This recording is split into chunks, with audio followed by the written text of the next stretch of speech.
गरीब साध साध सब नेक हैं, आप अपनी ठोरे। जो सतलोक ले जावेंगे वो साधु कोई और।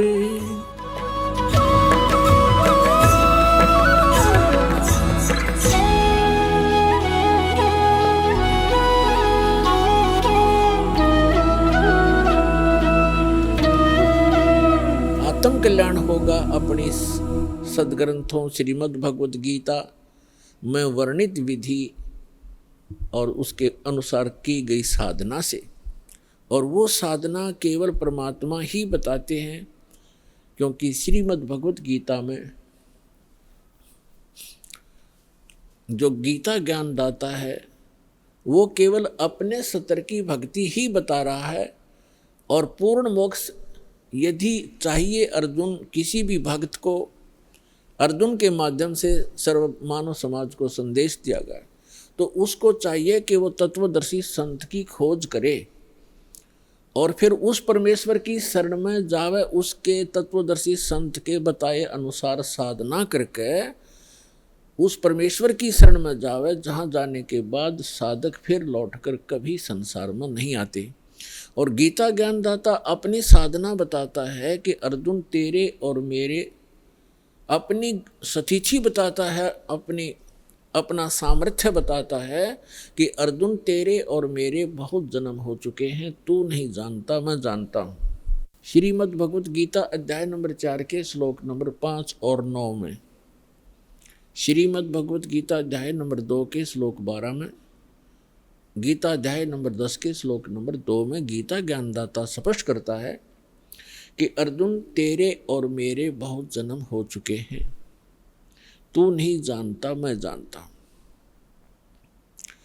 और अपनी साधना बताते हैं गीता अध्याय नंबर 8 के श्लोक नंबर 13 में, ओम इति एकाक्षरम ब्रह्म व्यवहारन माम अनुसमरन ये प्रयाति तजन देहम स याति परमाम गतिम। गीता ज्ञानदाता ये ब्रह्म है, श्री कृष्ण जी के अंदर प्रवेश करके बोलता है, ये ऐसे ही छल करता है। गीता अध्याय नंबर 4 के श्लोक नंबर 9 में ये स्वयं कहता है कि मेरे कर्म और जन्म दिव्य हैं, अलौकिक हैं, तो ये इसके कर्म हैं। गीता अध्याय नंबर 7 के श्लोक नंबर 24-25 में स्वयं स्वीकार करता है कि अर्जुन मैं अपनी योग माया से छुपा रहता हूँ, मैं कभी किसी के समक्ष अपने यथार्थ रूप में नहीं आता।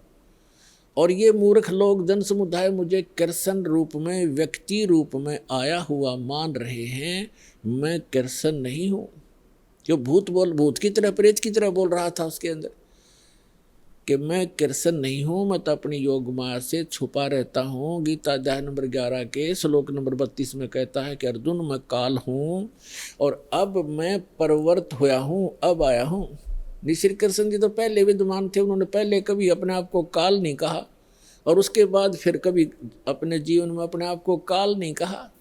ये काल है, इसको ब्रह्म भी कहते हैं, सरपुरुष भी कहते हैं, सरब्रह्म भी कहते हैं, ज्योत स्वरूपी निरंजन भी इसी को कहते हैं। तो ये कहता है कि मेरा तो एक ओम मंत्र है और ये कहता है कि मेरे जन्म और कर्म अलौकिक हैं। तो खुद कहता है कि मैं अपने योग माया से छुपा रहता हूँ, मैं कभी किसी के सामने अपने यथार्थ रूप में नहीं आता। तो श्री कृष्ण में प्रवेश करके ये ब्रह्म बोल रहा है, सरपुरुष बोल रहा है। 8वें अध्याय के 13वें श्लोक से भी स्पष्ट हो जाता है, ओम इति एकाक्षरम ब्रह्म व्यवहारन माम अनुसमरण। माम ब्रह्म, मुझ ब्रह्म का केवल एक ओम अक्षर है, उच्चारण करके सिमरण करता हुआ यह प्रयाति तजन देहम, जो शरीर त्याग कर जाते हुए इसी का सिमरण करता हुआ जाता है, स याति परमाम गतिम, वह परम गति को प्राप्त होता है। यानी ओम से मिलने वाली जो परम गति है, ओम से मिलने वाली परम गति क्या है? ब्रह्मलोक में जाता है साधक। और आज तक के ऋषि महर्षियों को इस ओम से आगे कोई मंत्र का ज्ञान नहीं था और ब्रह्म को ये संपूर्ण पूर्ण परमात्मा माना करते थे। और फिर घुमा फिराकर इन्हीं ब्रह्मा विष्णु महेश तक ही इनकी बुद्धि की सुई आकर टिक जाया करती थी, क्योंकि इनको कंप्लीट स्पिरिचुअल नॉलेज नहीं था।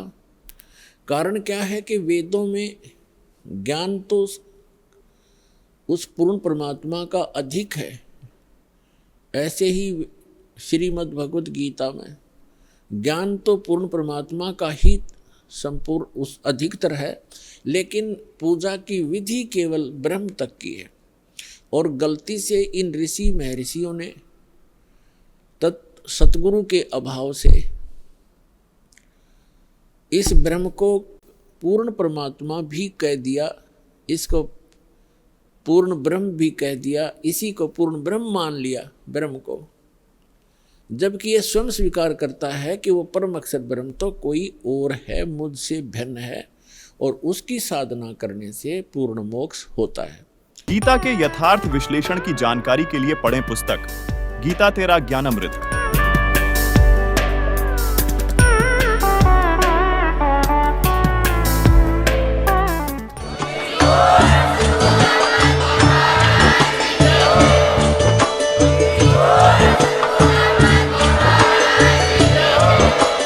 आप सुन रहे थे जगत गुरु तत्वदर्शी संत रामपाल जी महाराज जी के मंगल प्रवचन। अधिक जानकारी के लिए विजिट कीजिए हमारी वेबसाइट www.jagatgururampalji.org। संत रामपाल जी महाराज जी के शुभ आशीर्वाद से पूरे विश्व भर में 500 से भी ज्यादा नाम दीक्षा केंद्र हैं, जिन पर संत रामपाल जी महाराज जी द्वारा ऑनलाइन निशुल्क नाम दीक्षा दी जा रही है। अपने नजदीकी नाम दीक्षा केंद्र का पता करने के लिए संपर्क करें 8222880541।